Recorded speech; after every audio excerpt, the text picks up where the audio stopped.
Hello everybody, this is Hybrid, and this is the kind of long-awaited built up to the whole time movie, Justice League. Now, I'm just going to warn you now, this will probably be a much longer video, or at least it'll be longer than the other ones. I hope you guys have between 20 minutes to half an hour to spare, because from judging by my other ones, it'll probably fit into that range. If you're my dog barking, I'm sorry about that. It's because I was eating earlier, and you know how dogs get, they want the food. So just try ignoring that the best you can. You shouldn't hear them that much, but just in case you do, that's why. Obviously, before I begin, because I'm going to begin quite soon, I just want to let you guys know, to get the best kind of understanding of what I'm saying, I tried keeping it relatively simple still, but I'd recommend you go watch the other screenplays. At least watch the most recent ones, like Wonder Woman, watch the Green Lantern one. If you had to choose one or the other, I'd say choose the first one, maybe. Also, obviously, watch the Superman one, watch the Batman one. Like, you don't have to, but to understand this, because I wrote this as if it could be its own standalone, yet ties into the other movies. But I'd say if any of them you'd have to choose, I'd say Wonder Woman and Aquaman maybe, just because they're the two most recent ones that I really had in mind connecting into Justice League. Let's begin. Obviously, this is the introduction in my universe of The Flash, and I hope you guys like how I do it, but yeah, let's begin. We begin the film with Hal Jordan flying around Space Sector 2814. If you didn't know, that is the space sector that Earth fits into, and he's back to patrolling his assigned sector since the events of Rage of the Red Lantern, which was the second Green Lantern screenplay I wrote. Now, Hal Jordan remarks about how the sector seems at be at relative peace, which is odd, kind of considering everything that he's seen recently, like in his time as a Green Lantern. But, he just continues his patrol anyways, kind of relieved at the same time that, a lot's not really going on. But now we go to another dimension, home of the hell planet known as Apokolips, which is ruled by Darkseid. And we see that, Darkseid and his council are actually watching Green Lantern while he's, kind of patrolling, so to speak. And, Darkseid remarks about how he, of all Green Lanterns, has performed far beyond expectation, especially humanity in general. He talks about the recent things humanity has gone through from the other movies, and it shows that basically the humans aren't creatures that just shrug off in the galaxy, especially what Hal Jordan has shown, his great willpower as a Green Lantern. Now, also Darkseid remarks about how a Kryptonian now lives on Earth, being Superman, due to the events of Brainiac's invasion. Like I said, watch the Superman screenplay to further understand what I'm talking about. And that kind of furthers his interest on Earth, and he also kind of considers having Superman be one of his elite, which is kind of like his members, his guards, so to speak. So we see around Darkseid his elite, which are composed currently of Kalibak, Desaad, Granny Goodness, and Glorious Godfrey. Now, Darkseid expresses the hardships of ruling, especially when people occasionally are foolish and they think they can revolt. Due to this, Darkseid reveals his knowledge about an object called the anti-life equation, which is something he really wants to receive, because basically, if you don't have that will to live, and your life basically is broken, you're a perfect slave, you're a perfect servant, and that's what Darkseid wants. He really has low tolerance for, people really being individualistic, so to speak, with their mindset. So, with the human Green Lantern gaining his initial attention, Darkseid decides to send Godfrey and Kalibak to Earth with a small army of parademons, and the Furies as backup will be sent there just in case everything goes down south and they need the extra muscle. So back on Earth, we see the United Nations meeting. Now, I hinted to it in the other ones that the United Nations will be meeting soon, especially after the whole Superman thing, to discuss that. And they meet in Metropolis, where the first thing they do is kind of unusual. They welcome the newest member to the United Nations, Princess Diana, who's really Wonder Woman, representing Themyscira there.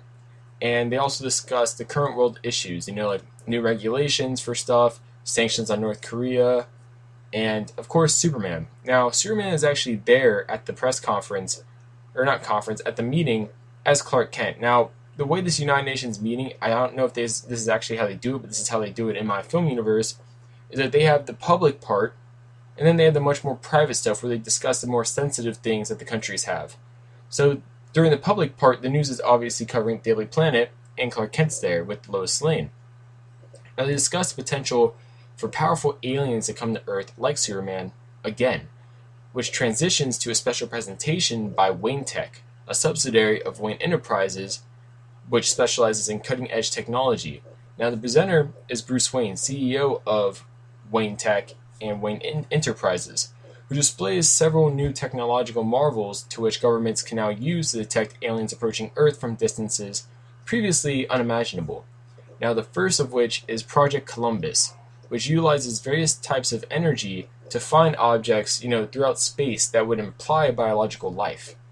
The second one is Project Shell, which creates an energy field around the Earth via several carefully placed satellites, which would basically allow detection of extraterrestrial energy signals, all types from like radio waves for communication to basically any type of energy signal that's not human in origin. It will detect it incoming towards Earth, and lastly, and also going out of Earth. Now, lastly, the much more offensive and kind of more practical defensive option is Project Watchtower. Now, this is basically a massive satellite base which can hold special spacecrafts, which can have various purposes, but the initial purpose would be to seek out and destroy extraterrestrial threats that that the satellite detects. So it kind of combines Project Columbus in a way with that. But Bruce Wayne concludes with stating that Wayne Tech's patented assembly system could basically have this in production in about 2 years. So Bruce Wayne, then after this, he finishes his presentation and he looks towards space, wondering if, truly are there more hostile threats coming this way? Like, is this a waste of time? And at that point, we transition back to Green Lantern, who's still flying throughout space. Now, feeling that the sector is secure, he decides to return to Earth, but while flying back, his ring detects a space-time anomaly, which is very unusual, obviously, because it's an anomaly with space and time. So it's seemingly, there's two of them. There's one focused on Earth, which Green Lantern goes to initially, but then there's another one focused at Green Lantern's location. And suddenly a group of parademons appear in front and behind Green Lantern, immediately coming to attack him, which is, obviously a threat. So he focuses his power into a concentrated blow to blow them back first and break up any attack they had coming towards him, and then he uses the ring to make and like I said with my Green Lantern one, the constructs really reflect the personality of the user because it's the user's imagination. So this is a really cool chance to yet again reiterate to the audience that didn't see the Green Lantern movies, Hal Jordan's mindset kind of. So he uses the ring to make constructs, obviously, to contain each individual parademon, which gives him time to scan them with the ring. Now, the ring doesn't recognize the parademons. Now, they're not actually called parademons. I'm just calling them that because that's what they are, to give you a good visualization of this. But the ring identifies each one as identical clones to another, with some obvious genetic flaws, like they have a destined time kind of thing where they kind of disintegrate on themselves on their own. I guess kind of the purpose of that would be so a lot of the troops just wouldn't be laying out there after they're killed. But due to this, Hal Jordan contacts the Guardians of the Universe. If you didn't know, that's who the Green Lanterns kind of answer to. And after that, he tells them what's happening, like what just happened, and a green flash of energy appears before Hal. Gauntlet, I think that's how you say it, he leads the Guardians of the Universe. He appears and takes the parademons with him. Now, Green Lantern proceeds to return to Earth again, but during the process, he detects another parademon, which, unlike the other ones, isn't combat equipped. It's different, and attempts to flee. Now, using an extremely creative construct, he captures the parademon, and in the process, he damages the equipment the parademon has with him, which the parademons seem to be trying to use to send a message or transport away. So Hal Jordan actually ends up killing the parademon because the parademon is struggling and it makes it hard to travel really quickly while having this struggling parademon.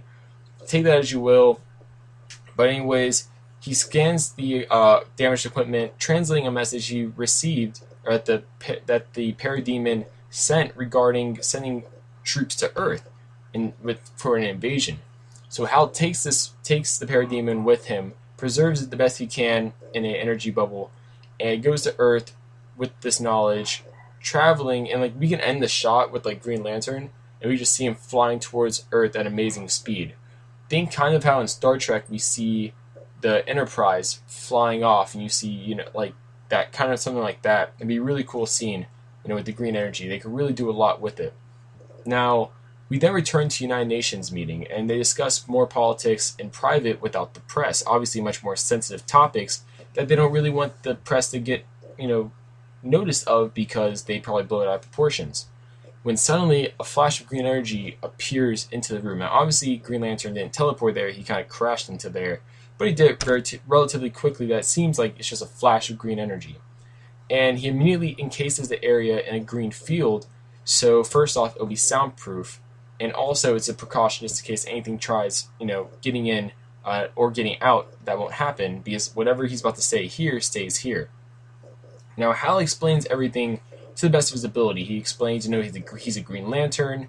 He explains, what this creature is, where it came, like how it like just appeared out of nowhere, kind of thing, and essentially this kind of prompts a mini Q&A between Green Lantern and the world leaders because they're already aware there's alien life thanks to Superman and the whole Brainiac thing, but the whole concept of an intergalactic police force is kind of odd to them. Obviously where was he during the whole Brainiac thing? Now, this kind of goes on until we see Superman trying, we hear a powerful force attacking the energy field, which is Superman. Because Superman thinks that Green Lantern is attempting to capture or hurt the world leaders. And obviously, he's very powerful. He's able to keep Superman out of, this area. So Green Lantern then tells the world leaders to discuss what he's shared with them about the upcoming threat specifically and prepare defense options while he talks to Superman. Now, Superman is flying over Metropolis still, waiting for Green Lantern to come up. And, Green Lantern tells him to kind of go higher up so no one will see them. Because it's one thing for people in Metropolis to see Superman, because they're used to him by now. But it's another thing for them to see this green figure, which they have no idea who it is. That might cause panic, which obviously they don't want to cause. So Hal introduces himself, saying that he's a Green Lantern, or the Green Lantern of this sector. And Superman, Superman knows kind of who Green Lanterns are, due to Fortress of Solitude, information, Brainiac ship, stuff like that. So Superman asks him, where was he when Vril Drox, who's Brainiac, invaded? Which, Hal admits he failed at that moment doing his duty, but he was dealing with intergalactic matters. Watch the other Green Lantern screenplays to know what I'm talking about. But they talk about it some more, talk about the confusion between the two, before returning to United Nations, where Superman says that with the Forces of Solitude, he has technology to properly examine the parademon, because it's an alien. And he has advanced alien technology, which from Brainiac technically, which probably has categorized the species. Even though Green Lantern's like, if my ring can't detect it, I don't see how your thing can detect it, but whatever. And hopefully they can find out where it originates. Now the United Nations agrees. They're like, okay, Superman, you can take the parademon, but you need to report what you find back to us.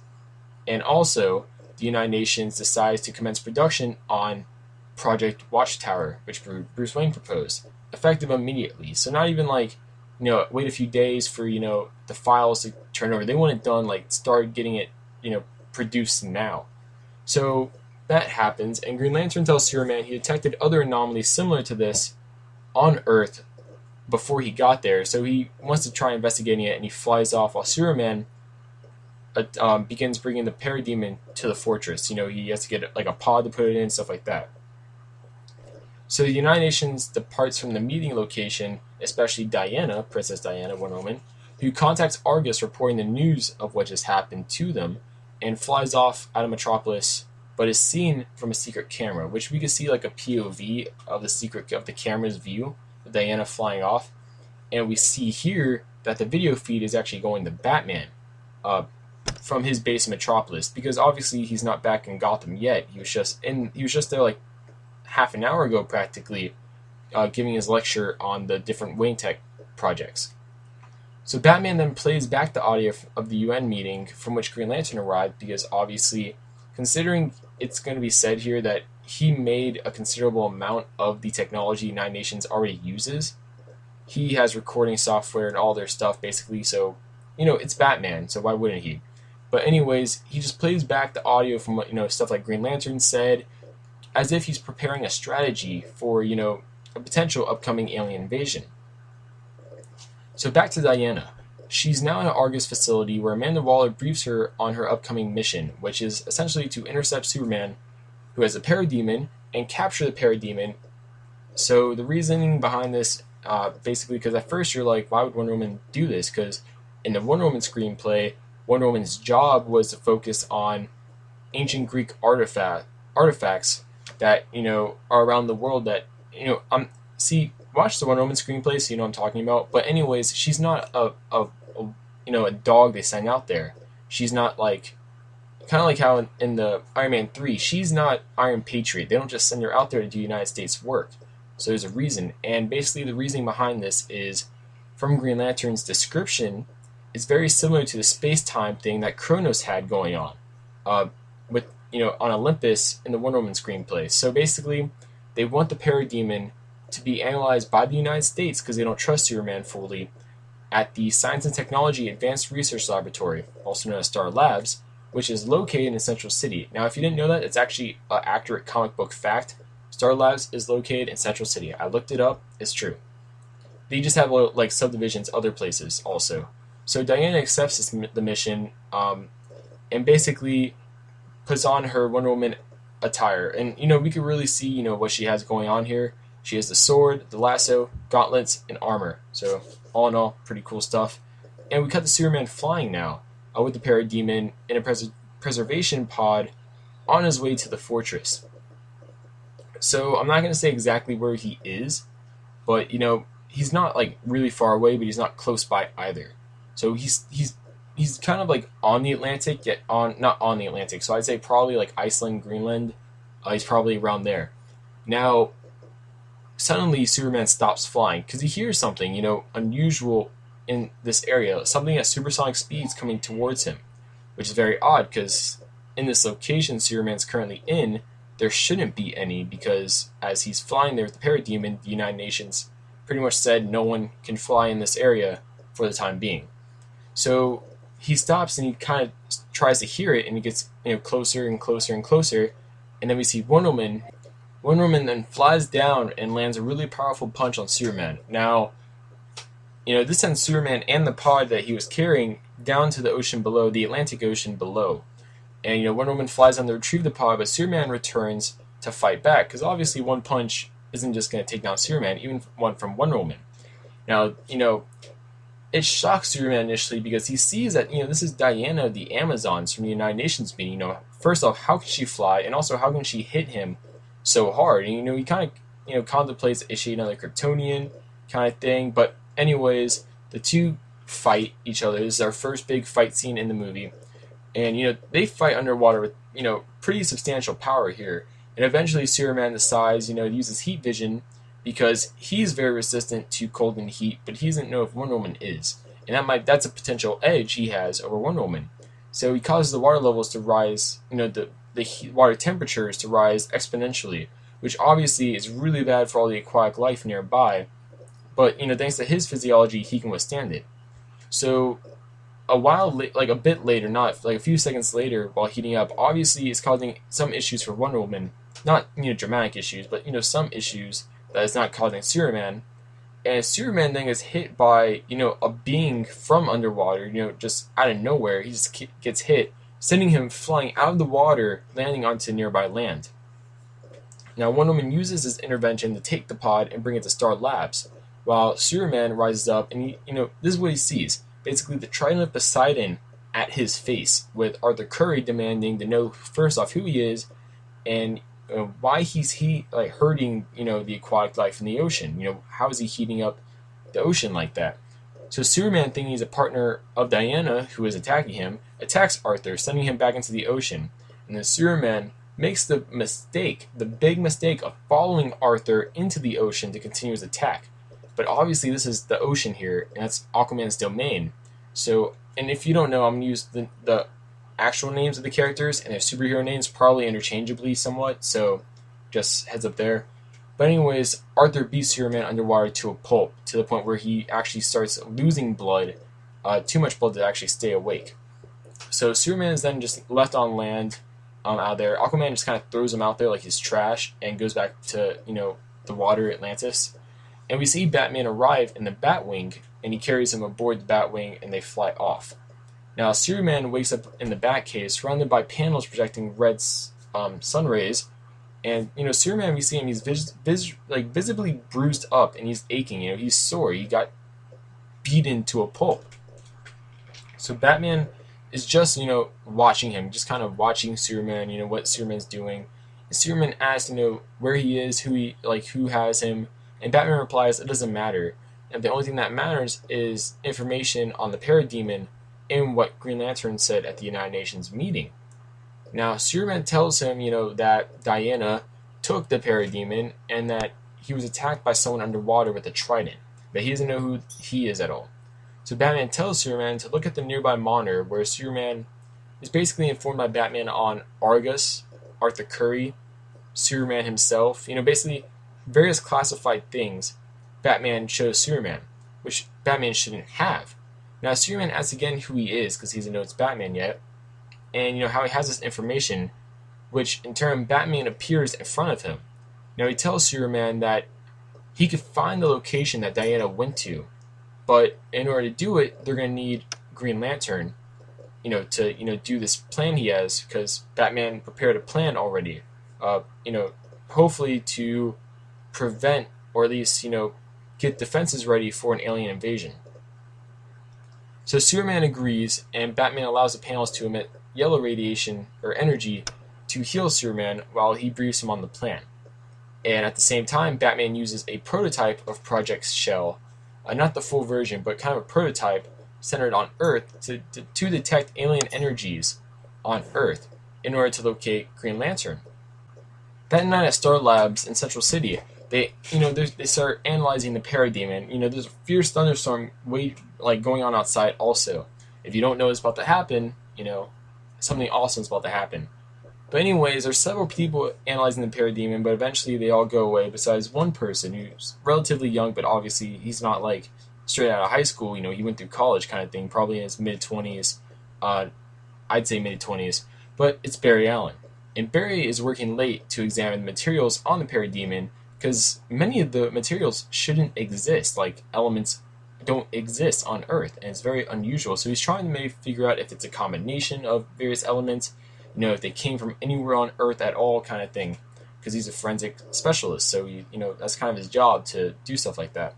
So he takes a sample of something, and somehow he activates this device that the parademon is wearing, which is a boom tube generator, but he doesn't know that. And at the Batcave, it cuts to the Batcave really quick, and we see the energy detector, the Project Shell prototype, go off, which alerts Batman and Superman that something is happening. And also we see, at Green Lantern, his ring detects another anomaly. So the device struggles, opening a boom tube, and actually opens an unstable boom tube, sending space-time energy everywhere. Now, Barry tries shutting it down somehow. He tries just, doing something, but is hit with a blast from the, boom tube generator, and he gets, sent back to a stack of chemicals, which is, the chemicals, there's chemicals there that are, they're composed of elements native to Earth and also not from Earth that they got from the parademon. So essentially, this really can't be replicated again, kind of thing.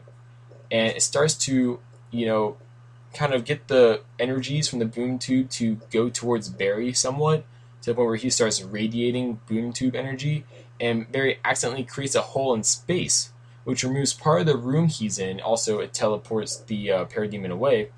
But, because of that hole and the energies he has, a massive lightning bolt is attracted towards him and strikes him, which causes him to be, burnt everywhere and also pass out. But at the same time, the energies that were kind of emitting from his body reside.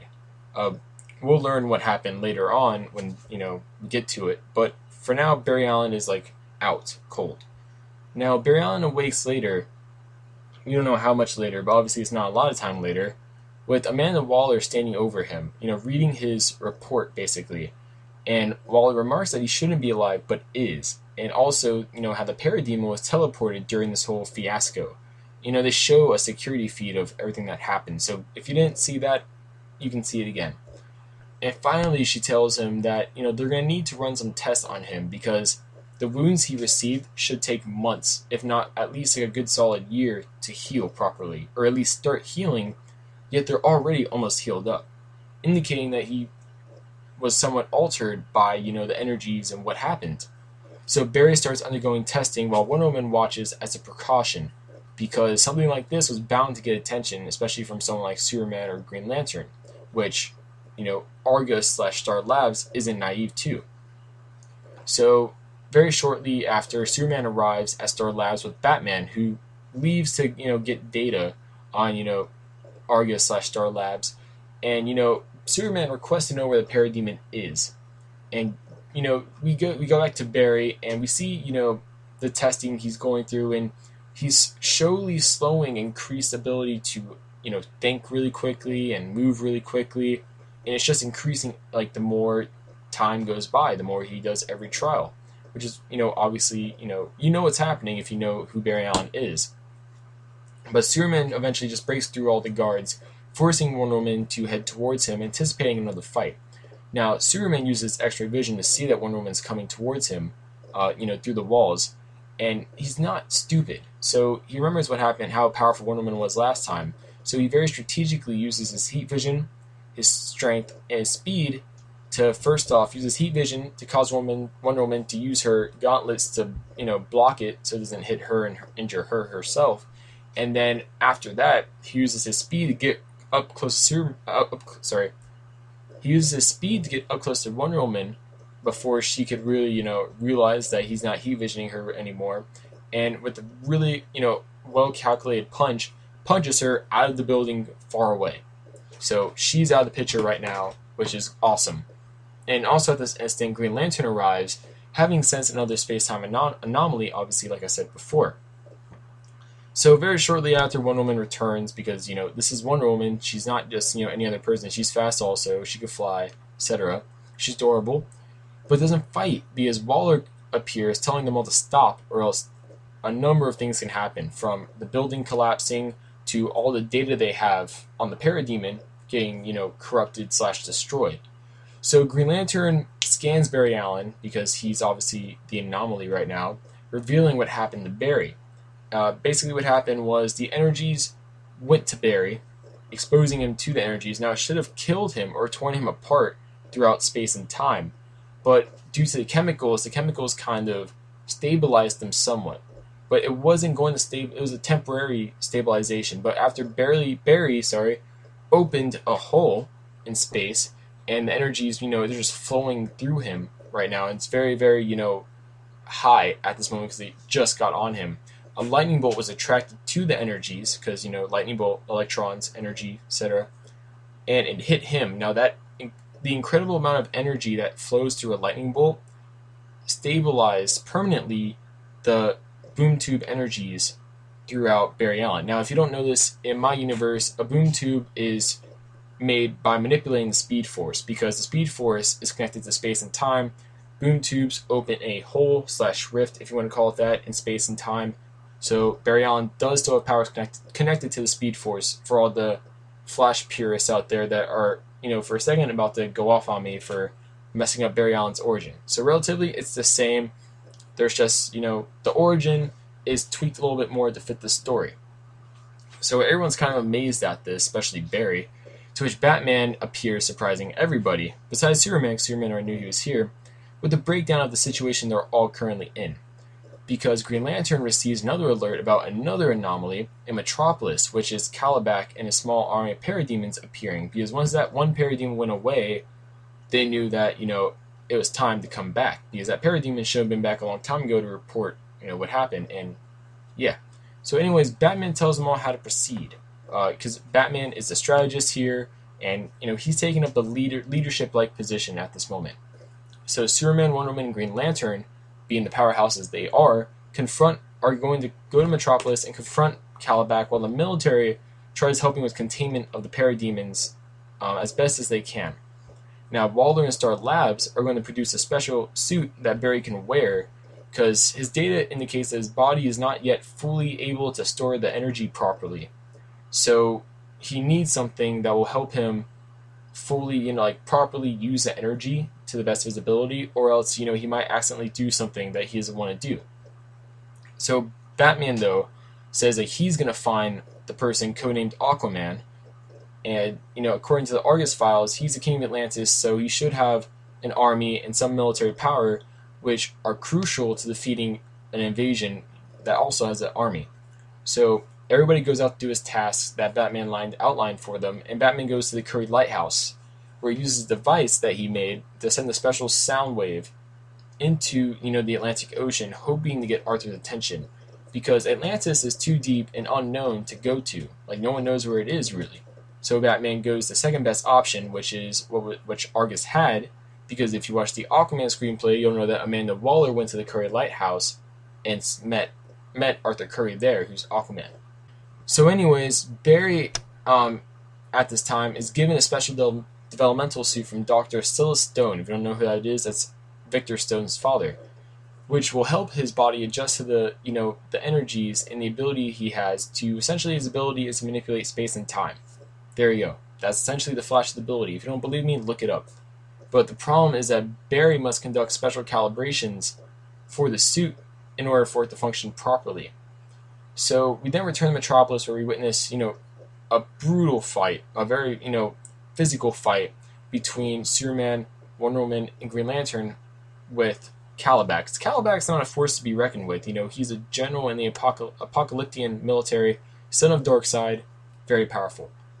So this causes a lot of destruction, and the parademons are just picking off the military. Like, the military, they're shooting at them, but the parademons, these are combat parademons, not messenger parademons. So they're just, killing the military. So it causes some issues there because, Green Lantern, Wonder Woman, Superman have to fight not only Calibax, but they also have to fight the parademons while trying to keep them centered in Metropolis. So back at the Curry Lighthouse, Arthur finally arrives, and Batman explains to him, how they need him in the Atlantean military to defeat/repel the alien invasion. Arthur initially hesitates, claiming that Atlantis doesn't intervene in the surface world's affairs, but Batman tells him that the invasion won't stop here, and that if they lose at this moment, most likely, the alien forces will take dominance in the area, and it will just bring more forces onto Earth and increase its spread, increase its dominance, and eventually Atlantis will go with it. But by the time it probably reaches Atlantis, they'll be so strong and so, numerous that there will be no rivaling power to stop them or help Atlantis stop them. So, thinking on this, Arthur decides that Atlantis won't join the war, but he will join the war and help them. So, Batman's like, okay, whatever, basically. I guess the more the merrier. So he prepares to head back to Metropolis, and, Arthur says he'll meet him back in Metropolis, because if you didn't know, Metropolis does border the Atlantic Ocean. So it's not that far of a swim, really, considering, it's Aquaman. But anyways, so we go back to Batman and Batwing. He basically signals everybody else, telling them that the Aquaman is on his way to join them. And at this time, we have the Daily Planet News, Lois Lane, Jimmy Olsen, all of them, reporting on this event, this battle in Metropolis, and, they're broadcasting it, which Barry sees on TV, because obviously S.T.A.R Labs has TV in their kind of testing room. And, this urges Barry to finish his calibration quicker, so he can help them out, because he feels responsible. And the reason why he feels responsible is because if he didn't, mess with the parademon like he did, even though he didn't mean to, but if he didn't at all, none of this would happen. The whole space-time thing, yes, he wouldn't have his abilities also, but, this wouldn't happen. The parademon wouldn't have been sent, back to presumably Apokolips, and, the forces wouldn't be here. So, all in all, Batman, we go back to Batman, who's now back in Metropolis, rejoining with everybody up, and Aquaman is also there because he got there quicker, and he uses his trident in a really cool, badass scene to summon a storm, and just lightning everywhere, just kills all the parademons. But after that happens, another boom tube opens up with the Furies appearing, which are very formidable themselves. So Superman and Green Lantern continue to fight Kalibak, while everyone else basically tries taking down the Furies, who seem to be causing public destruction on purpose. So while fighting, Batman of all people, because he's the physically weakest member out of all of them, he's blown back by one of the Furies. Because one of the Furies, he's fighting them, and it strikes him, and he's blown back. And he sends him flying towards a building, and he has no cushioning, so he's probably going to get really hurt by this, hit. And seeing this on the news, Barry leaves Star Labs, running straight to Metropolis in a flash. See what I did there? Catching Batman. So think of kind of like the scene where Iron Man's falling down in the Avengers and Hulk kind of saves him. It's kind of a moment like that. But eventually, now all of them in Metropolis: Batman, Superman, Wonder Woman, Green Lantern, Aquaman, and the Flash. And that's their superhero names. Now I'm not saying they're being called that yet, but just so you guys can paint a visual in your minds. They finish off the Furies, because the Flash's speed is a big boost, and he can do a lot of damage in a blink of an eye, pretty much. And they all defeat Kalibak, and Kalibak retreats with the Furies, activating a boom tube. But instead of the parademons retreating, or at least him taking the bodies of them, he sets them to self-destruct. Now, basically, at this moment, Batman does another kind of leadership moment where he tells Green Lantern, prepare an energy field to be, to fly up into space.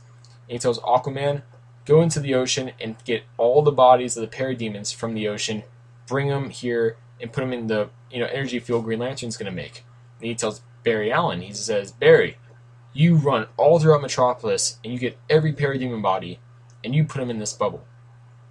So Green Lantern can transport them into space, so when they blow up, first off, they'll be in a contained, energy field, but also they'll be in space, so, there won't be any extra damage just in case.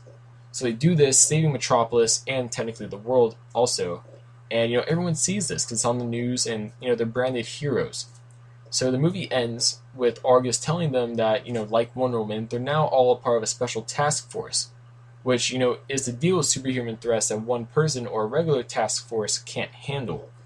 So the task force is named the Justice League, which might sound a bit corny, but that's what it's going to be called because it's the Justice League. And their base of operations is Happy Harbor, Rhode Island, because no one would expect Happy Harbor, Rhode Island to be, the base of operations for a task force. So the film ends with, every member kind of returning to their regular activities. Aquaman goes back to Atlantis. Superman, goes back to being Superman in slash Clark Kent at Daily Planet in Metropolis. We see the Metropolis building efforts going on also with Superman helping out, obviously. Then also we have Wonder Woman doing her thing with Argus also. As Wonder Woman, we see Green Lantern, in space reporting what happened to the Guardians. So all in all, everyone goes back to doing their thing, while Amanda Waller gives a monologue over about how after the events here, everything has changed. So that's the end of the movie, but there's a post-credit scene. And the post-credit scene is Kalibak reports to Darkseid regarding the failure of conquering Earth. Now, Darkseid tells him that it wasn't a failure because that wasn't even the purpose of sending him there, and that it was a test. Because Green Lanterns, they get their power by will, and how Jordan showed unremarkable abilities that no one thought he would have with the ring powered by willpower. So this indicates that humans have great willpower, which was shown by how they were able to repel Kalibak and his forces. Thus, this indicates that if humanity has great willpower, they must also be the source of the opposite of willpower, the greatest thing to break willpower, which is the anti-life equation. So Darkseid, comes to the conclusion that the anti-life equation is on Earth, and he contacts Godfrey, who's on Earth. Remember that original anomaly on Earth that Green Lantern couldn't find? That was Godfrey. And he tells Godfrey to begin his gospel to the world. So that's where the movie ends. I know this is very long. I apologize. Whew.